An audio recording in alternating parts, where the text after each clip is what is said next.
আমার প্রিয় মায়েরা বোনেরা, আপনাদের জন্য একটা হাদিস বলে শেষ করব। বিশ্বনবী বলেন, আমার মায়েরা খেয়াল করে শুনুন, বিশ্বনবী আপনাদের উদ্দেশ্য করে বলেন, আল মারআতু ইযা সাল্লাত খামসাহা ওয়া সামাত শাহরাহা হাফিজাত ফুরুজাহা আতাআত বা'লাহা ফালতাদখুল মিন আইয়ি আবওয়াবিল জান্নাতি শাআত। বিশ্বনবী বলেন, ও রমণীরা, ও নারীরা, যে সমস্ত নারী এই চারটা কাজ করবে, এই চারটা কাজের গ্যারান্টি দিবে, তাদেরকে জান্নাতের 8টা দরজার গ্যারান্টি দেয়া হবে। কি চারটা কাজ? 1 নম্বর, আল মারআতু ইযা সাল্লাত খামসাহা, যে নারী 5 ওয়াক্ত নামাজ পড়ে। কি করে? জেলা স্টেডিয়ামে অবস্থানরত আমার নারীরা বোনেরা, বিশ্বনবী আপনাদেরকে 4টা কাজের কথা বলেছেন, খুব বেশি না। 4টা করলে 8 জান্নাতের দরজা সব খোলা। কোনটা দিয়ে যাবেন? যেটা দিয়ে মনে চায়। 1 নম্বর 5 ওয়াক্ত নামাজ। আমার বোনেরা জোহরের নামাজ পড়তে পড়তে এটা আসরে নিয়ে যায়, আসর পড়তে পড়তে এটা মাগরিবে নিয়ে যায়। এরকম আসরে নাই, লালমনিরহাটে হয়তো নাই। আমার বোনেরা এটা করবেন না। ইন্নাস সালাতা কানাত আলাল মুমিনিনা কিতাবাম মাওকুতা, সময় মতো পড়বেন। সামাত শাহরা, রমাদানের রোজাগুলো রাখবেন। হাফিজাত ফুরুজাহা, যে নারী তার চরিত্রকে হেফাজত করে, তার প্রাইভেট হেফাজত করে, তার লজ্জাস্থান হেফাজত করে। ও মায়েরা, আপনার এই গর্ভ যে কত দামি আপনি জানেন না। আপনার এই গর্ভ থেকে জন্মাবে আগামীর সালাহুদ্দিন আল আইয়ুবী। আপনার গর্ভ থেকেই জন্মাবে ইমাম আল মাহদি আল মুনতাজার। আপনার পেট থেকে জন্মাবে আবু সাইদের মতো বীর সৈনিক। আপনার পেট থেকে জন্মাবে মুগ্ধের মতো বীর মুজাহিদ।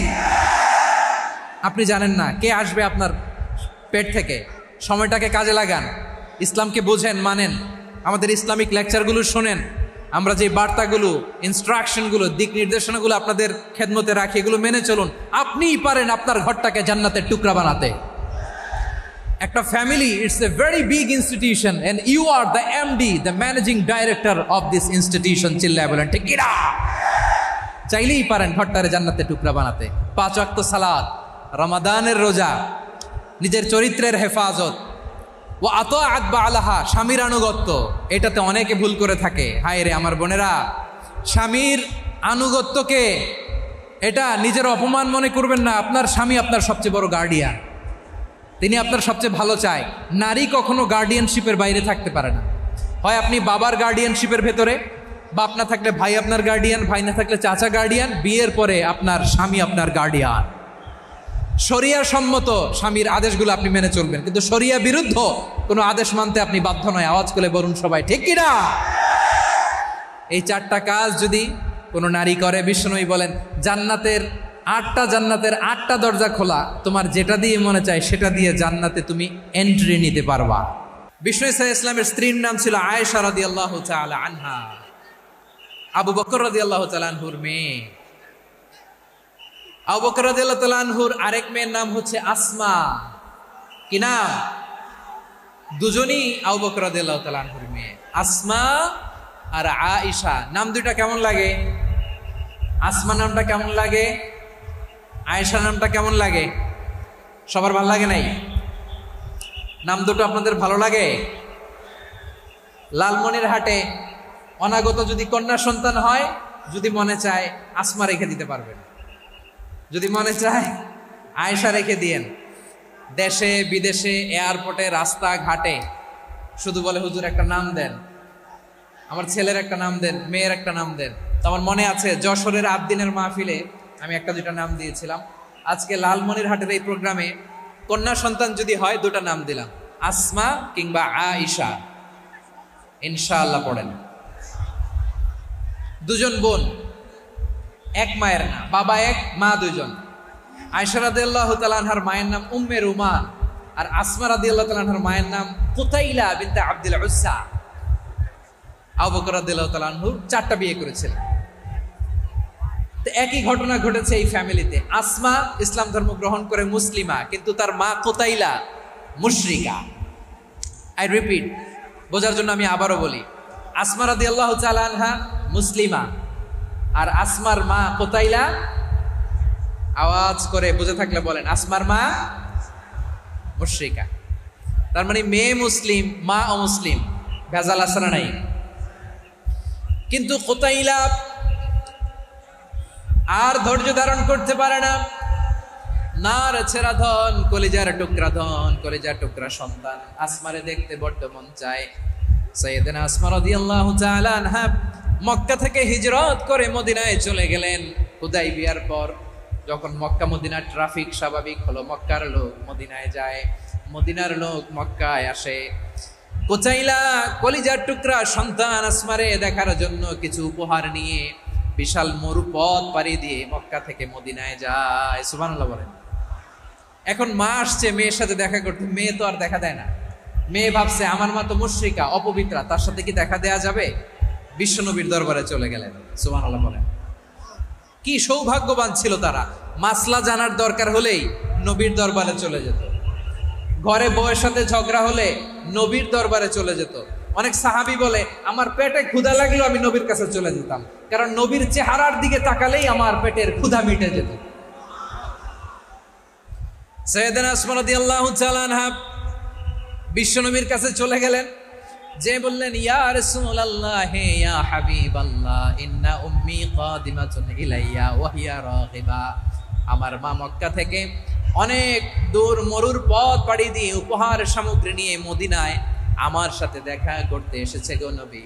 আমার জানতে বড্ড ইচ্ছে হয় আমি আমার মুশরিকা মায়ের সাথে একটু দেখা করতে পারবো কিনা। আফা আসিলুহা, আগে যেমনি আমি আমার মায়ের সাথে ভালো আচরণ করতাম, যেমনি আমি আমার মায়ের সাথে সদাচরণ করতাম গো নবী, এখন আমি মুসলিমা মা মুশরিকা, এখনো কি আগের মতো সদাচরণ করতে পারবো নাকি? বিশ্বনবী বললেন নাম সিলিহা, হ্যাঁ রে আসমা, অবশ্যই অবশ্যই, আগে ঠিক যেমন তুমি তোমার মায়ের সাথে ভালো আচরণ করতে এখনো তেমনি আগের মতো ভালো আচরণ করবা। আওয়াজ করে পড়েন সুবহানাল্লাহ। কি ইসলাম আমরা পেয়েছি, কত ব্রড মাইন্ডেড আমাদের ইসলাম, কত ওপেন মাইন্ডেড ইসলাম, কত ওপেন আপ করতে পারে, চিন্তা করতে পারে।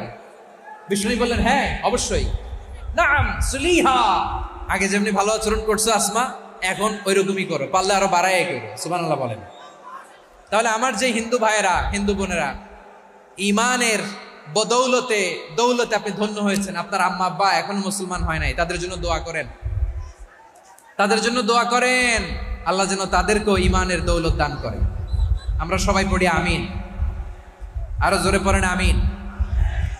এখন বলেন ইসলাম কি ন্যারো মাইন্ডেড রিলিজিয়ান না ব্রড মাইন্ডেড? লালমনিরহাটের যুবক ভাইরা আওয়াজ করো, ইসলাম কি ন্যারো মাইন্ডেড না ব্রড মাইন্ডেড? কতটা ব্রড মাইন্ডেড দেখেন। বিশ্বনবী সাল্লাল্লাহু আলাইহি সাল্লাম অমুসলিমরা যদি নবীকে উপহার দিত ওই উপহারও বিশ্বনবী গ্রহণ করতেন। সুবহানাল্লাহ পড়েন। আপনার অমুসলিম বন্ধু যদি উপহার দেয় সেটাও আপনি নিতে পারবেন, যেটা নেওয়া জায়েজ। কিন্তু আপনার বন্ধু যদি আপনার মদের বোতল দেয় নিতে পারবেন? হ্যাঁ, মদের বোতল দিলে পারবেন। আপনার বন্ধু যদি আপনার পর্ক দেয়, পর্ক শুকরের গোশত মিশ্রিত কোনো খাবার, ওটা নিতে পারবেন না। হালাল যে কোনো জিনিস নিতে পারবেন। বিশ্বনবী সাল্লাল্লাহু আলাইহি ওয়াসাল্লাম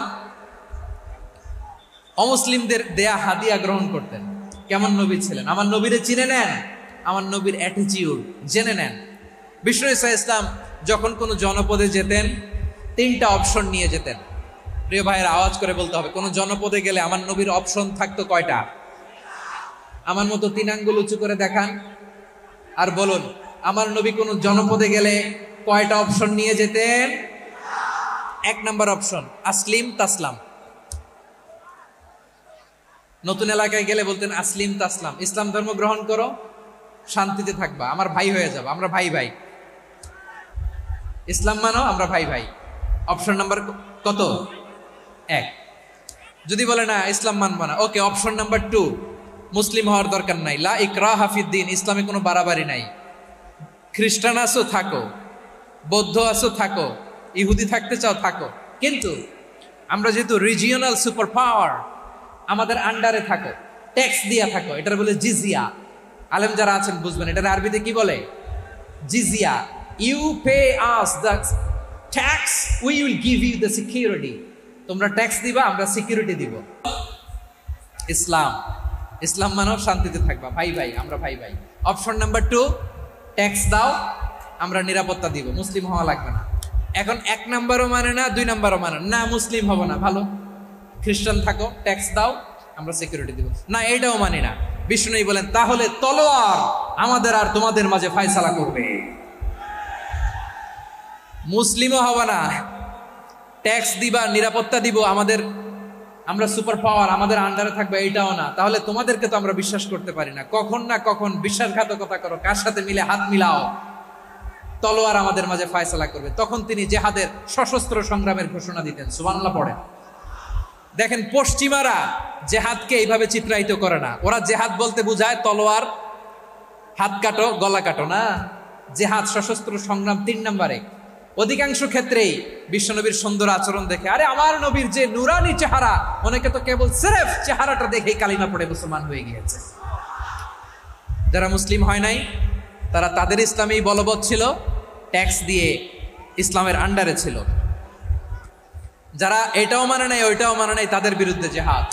বিষ্ণু ইসলাম 7ম হিজরিতে যখন খায়বার বিজয়ের পরে ইসলাম রিজিওনাল সুপার পাওয়ার হিসেবে আত্মপ্রকাশ করলো, বিশ্বনবী চিঠি লিখলেন অন্যান্য সুপার পাওয়ারের কাছে, রাষ্ট্রীয় চিঠি লেখে এক রাষ্ট্রপ্রধান আরেক রাষ্ট্রপ্রধানের কাছে। ঠিক কিনা বলেন? জানেন না আপনারা? এই যে 24-এর ছাত্র নাগরিক অভ্যুত্থানে, এই অভ্যুত্থান যখন শুরু হয়, আমি তখন সাউথ আফ্রিকাতে একটা স্ট্যাটাস দিয়েছিলাম, কোটা নয় গোটা দেশ সংস্কার করা লাগবে। শুধু বাংলাদেশ নয়, সারা বিশ্বের বাংলা ভাষাভাষী লোকেরা এই আন্দোলনের সাথে সমর্থন তারা করেছে, এটাকে সাপোর্ট করেছে, তারা সমর্থন দিয়েছে। আমাদের ইউনাইটেড আরব আমিরাতের বাংলাদেশি ভাইয়েরা তারা সেখানে রাস্তায় নেমে এসেছিল, জানেন? ওইখানে ডেমনস্ট্রেশন করা যায় না, সেখানকার সরকার তাদেরকে যাবজ্জীবন দিয়েছিল। তখন আমাদের এই যে প্রধান উপদেষ্টা ডক্টর মোহাম্মদ ইউনূস সরাসরি G2G বলে, এটা G2G, government to government, G2G, উনি চিঠি লিখলেন যে তাদেরকে, ইউর হাইনেস, হে সম্মানিত আমির, আপনি আমার এই চিঠির কারণে আমার সম্মানে এই 53 জন বাংলাদেশিকে মাফ করে দেন। এই চিঠির বদৌলতে বেকসুর খালাস পেয়ে গিয়েছিল আমাদের ভাইরা। জানেন না এই ঘটনা আপনারা? তাহলে গভর্নমেন্ট টু গভর্নমেন্ট চিঠি দেওয়া হয়। 7ম হিজরিতে বিষ্ণু ইসলাম সব সুপার পাওয়ারের কাছে চিঠি দিলেন, রোমান সম্রাটের কাছে, পারস্য অধিপতির কাছে, মিশরের অধিপতির কাছে, সবার কাছে চিঠি লিখলেন। চিঠির ভাষা ছিল এরকম, মিন মুহাম্মাদিন রাসূলিল্লাহ ইলা মুকাওকিস আযীমিল কিবত, মুহাম্মদ রাসূলুল্লাহর পক্ষ থেকে মিশরের বাদশার কাছে, আসলিম তাসলাম, ইসলাম মানো শান্তিতে থাকবা, সালামুন আলা মান ইত্তাবাআল হুদা, শান্তি তার জন্য যে হেদায়েতের অনুসরণ করে। সুবহানাল্লাহ পড়েন। তো এই চিঠি অনেকে ভালোভাবে রিসিভ করেছে, অনেকে এই চিঠি পাওয়ার পরে নবীর কাছে আবার ইন রিটার্ন উপহার পাঠিয়েছে। কি পাঠিয়েছে? উপহার। মিশরের বাদশাহ মুকাওকিস তিনি বিশ্বনবীকে বিশাল এক উপহারের ডালি পাঠিয়েছেন। মিশরের বাদশাহ মুকাওকিস ছিলেন ধর্মে খ্রিস্টান। লালমনিরহাটের ভাইয়েরা আওয়াজ করে বলেন, মিশরের বাদশাহ ধর্মে কি ছিল? খ্রিস্টান। কি উপহার দিয়েছিল আমার নবীকে? শুনতে মনে চায়? আওয়াজ নাই লালমনিরহাটের গলায়, শুনতে মনে চায়? 1000 স্বর্ণ মুদ্রা, 1000 স্বর্ণ মুদ্রা। 2টা খ্রিস্টান দাসী, একজনের নাম মারিয়া বিনতে শামউন আল কিবতিয়া, আরেকজনের নাম সিরিন বিনতে শামউন আল কিবতিয়া। একজন খ্রিস্টান দাস 20 থান কাপড় জামা বানানোর জন্য, আমরা নবী যেন সেলাই করে জামা বানাতে পারে এজন্য 20 থান কাপড়, 20 থান ফাইন গার্মেন্ট। সুবহানাল্লাহ পড়বেন না? এরপরে একটা গাধা যেটার নাম ছিল উফাইর, আর একটা খচ্চর, এটার নাম ছিল দুলদুল। খচ্চর চিনেন? গাধা আর ঘোড়ার ক্রসিং এ যে প্রাণীটা দুনিয়াতে আসে ওটার খচ্চর বলে। তো এই যে সুপার পাওয়ার খ্রিস্টান বাদশার কাছে নবী চিঠি লিখলেন, ওই খ্রিস্টান বাদশা আমার নবীকে উপহার দিল। বিশ্বনবী এই উপহারগুলো সানন্দে গ্রহণ করেছে। সুবহানাল্লাহ পড়বেন না? তাহলে অমুসলিম কেউ যদি আপনাকে উপহার দেয়, হালাল উপহার হলে আপনি গ্রহণ করতে পারবেন। অনুরূপভাবে পারস্যের বাদশা, রোম সম্রাট বিশ্বনবীকে উপহার পাঠিয়েছেন। আমার নবী সবগুলো উপহার, গিফট গ্রহণ করেছেন। সুবহানাল্লাহ বলেন। তাহলে প্রিয় লালমনিরহাট, আওয়াজ করে বলুন, ইসলাম কি ন্যারো মাইন্ডেড রিলিজিয়ন না ব্রড মাইন্ডেড? আম্মাজান আয়েশার কাছে মাসালা জানতে চায় মেয়েরা, হে আম্মাজান, অগ্নি উপাসকেরা তাদের ঈদের দিন নওরোজের সময় আমাদেরকে পাখি দেয়, নেওয়া যাবে? উনি বললেন ওরা জবাই করে দিলে নেওয়া যাবে না, কিন্তু ওরা যদি ফলমূল এরকম খাবার দেয় এগুলো নেওয়া যাবে। তার মানে অমুসলিমদের দেয়া উপহার এটা গ্রহণ করা যায়। সুবহানাল্লাহ বলেন। শুধু তাই নয়, বিষ্ণু ঈসা ইসলাম অমুসলিমদের সাথে আর্থিক লেনদেনও করেছেন, ফিনান্সিয়াল ডিলিং করেছেন। অমুসলিমদের সাথে প্রয়োজনে আপনি ফিনান্সিয়াল ডিলিং করতে পারবেন। আমরা প্রায় দেখি বাজারের মিষ্টির দোকানগুলো আমার হিন্দু ভাইদের। লালমনিরহাটে মিষ্টির দোকান, দইয়ের দোকান কারা চালায়? হিন্দুরা চালায় না। তারপরে যে বারবার শপ, চুল কাটে যে নাপিত, অধিকাংশ নাপিতের দোকানে কারা? আমার হিন্দু ভাইরা। আপনি চুল কাটতে পারবেন কিনা? বলেন, পারবেন। তার দোকান থেকে দই মিষ্টি কিনতে পারবেন কিনা? হ্যাঁ, আমার মুসলিম ভাইয়ের দোকান থাকলে ওইটার আমি বেশি প্রায়োরিটি দিব, ঠিক কিনা? কিন্তু যদি তাদের সার্ভিস নিতে চান, প্রোডাক্ট নিতে চান, পারবেন। তার দলিল সহিহ বুখারী, আম্মা জান আয়েশা রাদিয়াল্লাহু তাআলা আনহা বলেন, ইশতারা রাসূলুল্লাহ সাল্লাল্লাহু আলাইহি ওয়াসাল্লাম মিন ইয়াহুদিন তুআমান ওয়া রাহানাহু দিরআহু মিন হাদিদ। রাসূল সাল্লাল্লাহু আলাইহি ওয়াসাল্লাম এক ইহুদির কাছ থেকে, কার কাছ থেকে? সবাই বলে নাই, কার কাছ থেকে? আমার নবী, পেয়ারা নবী এক ইহুদির কাছ থেকে জব কিনেছিল। জব, বার্লি, যেটা দিয়ে রুটি বানায়। ওই জবের দাম দেওয়ার টাকা পয়সা নবীর কাছে ছিল না। ফলে নবী ওনার একটা পোশাককে মর্গেজ রেখেছিলেন, মর্গেজ, বন্ধক, যে এখন এটার দাম দিতে পারবো না, কয়েক কেজি বার্লি নিয়ে যাই আর বন্ধক হিসেবে আমার জামাটা রেখে গেলাম, যেই দিন দাম দিব ওই দিন জামাটা ছুটাই নিয়ে যাও। সুবহানাল্লাহ পড়বেন না? বাকিতে নিছিলেন, বাকিতে। দিরআহু মিন হাদিদ, লোহার তৈরি বর্ম, মানে যুদ্ধের পোশাক, লোহা দিয়ে বানানো। বিষ্ণুনবী বললেন কয়েক কেজি জব দাও, টাকাটা পরে দিব, এখন টাকা নাই, বন্ধক হিসেবে, মর্গেজ হিসেবে আমার জামা রেখে গেলাম, যখন টাকা দিব জামা ছুটাই নিব। আওয়াজ করে বলতে হবে সুবহানাল্লাহ।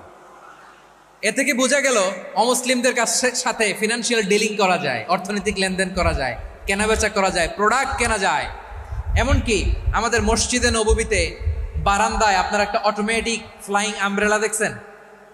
সূর্য যখন বাড়ে মসজিদে নববীর বারান্দায় ইয়ার্ডের মধ্যে অটোমেটিক্যালি কিছু আমব্রেলা আছে, সাঁ করে খুলে যায়, আর সূর্যের তাপ লাগে না। আবার সন্ধ্যাবেলায় এই আমব্রেলাগুলো ওরা ক্লোজ করে ফেলে, দেখেন নাই না? দেখছেন? এই মসজিদে নববীকে সর্বোচ্চ উন্নত মানের কনস্ট্রাকশন ইনফ্রাস্ট্রাকচারে ডেভেলপ করার জন্য কর্তৃপক্ষ কিছু অমুসলিম ইঞ্জিনিয়ারের, ডিজাইনারের সহায়তা নিয়েছিল। সুবহানাল্লাহ বলেন। কোন দলিলের ভিত্তিতে? এই দলিলের ভিত্তিতে যে বিষ্ণু ঈসা ইসলাম অমুসলিমদের সাথেও লেনদেন করেছেন। আওয়াজ করে বলতে হবে আল্লাহু আকবার। শুধু তাই নয়, ইন কেস অফ ইমার্জেন্সি, প্রয়োজনে ইসলামের খাতিরে, ইসলামকে সামনের দিকে এগিয়ে নিয়ে যাওয়ার জন্য অমুসলিমদের সাপোর্ট নেওয়া জায়েজ আছে। সুবহানাল্লাহ বলেন। অমুসলিমদের সাপোর্ট নেয়া, তাদের থেকে অর্থ নেয়া, পলিটিক্যাল সাপোর্ট, পলিটিক্যাল অ্যাসাইলাম নেওয়া জায়েজ আছে। আমাদের অনেক বিশ্ববরেণ্য দায়ীরা আমেরিকায় অস্থায়ীভাবে অ্যাসাইলাম নিয়ে থাকে, নিজের দেশে গেলে ফাঁসিতে ঝুলাই দিবে। যুগ যুগ ধরে দায়ীদের উপরে এরকম অত্যাচার আর নির্যাতন আছে না নাই? মিশরের অনেক দায়ীরা পাশ্চাত্যে যেয়ে থাকে, এই যে তারা পলিটিক্যাল অ্যাসাইলাম নিয়ে থাকে, রাজনৈতিক আশ্রয়, এটা জায়েজ আছে না? এটা যে জায়েজ আছে তার প্রমাণ স্বয়ং বিশ্বনবী সাল্লাল্লাহু আলাইহি ওয়াসাল্লাম পলিটিক্যাল সাপোর্ট নিয়েছিলেন অমুসলিমদের কাছ থেকে। সুবহানাল্লাহ বলেন।